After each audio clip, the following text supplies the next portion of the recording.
अस्सलाम वालेकुम दोस्तों, आज हम आपको जोड़ों के दर्द का इलाज बता रहे हैं। जोड़ों का दर्द अक्सर बुज़ुर्गों में होता है और जवानों में भी हो जाता है। खेल कूद के दौरान किसी वक्त भी पट्टे के खिंचाव की वजह से आपके जोड़ों में दर्द शुरू हो जाता है। इसके खात्मे के लिए सबसे पहले तो आपको अपनी खुराक की तरफ ज़्यादा से ज़्यादा तवज्जो देनी चाहिए और अपनी खुराक में फलों का इस्तेमाल ज़्यादा कर देना चाहिए। जोड़ों के दर्द के लिए जो फल सबसे ज़्यादा मुफीद हैं उनमें आम, कीनो,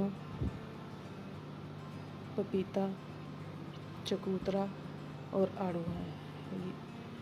आड़ू का आपको बहुत ज़्यादा इस्तेमाल करना चाहिए, जोड़ों के दर्द के लिए बहुत फ़ायदेमंद होता है ये। इसके अलावा हम आपको एक ऑयल बता रहे हैं, वो ऑयल जो है वो आप अपनी मुतासरा जगह पे लगाएंगे। इसके लिए चाहिए हमें लीमू के छिलके, यानी रस निकला हुआ हो, इस्तेमाल शुदा जो लीमू होते हैं वो चाहिए होंगे, और चाहिए होगा हमें ऑलिव ऑयल यानी जैतून का तेल चाहिए होगा हमें। आपने करना क्या है, उसमें जैतून के तेल में आपने लीमू जो है वो डालने हैं और एक एयर टाइट जार में डाल के इसको 3-4 दिन के लिए रख देना है।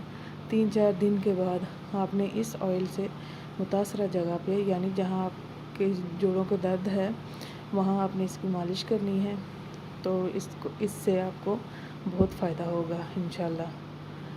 उम्मीद है कि आपको हमारी वीडियो पसंद आई होगी, तो इसको लाइक ज़रूर कीजिएगा और अपने दोस्तों के साथ शेयर कीजिएगा और चैनल को सब्सक्राइब करना ना भूलिएगा।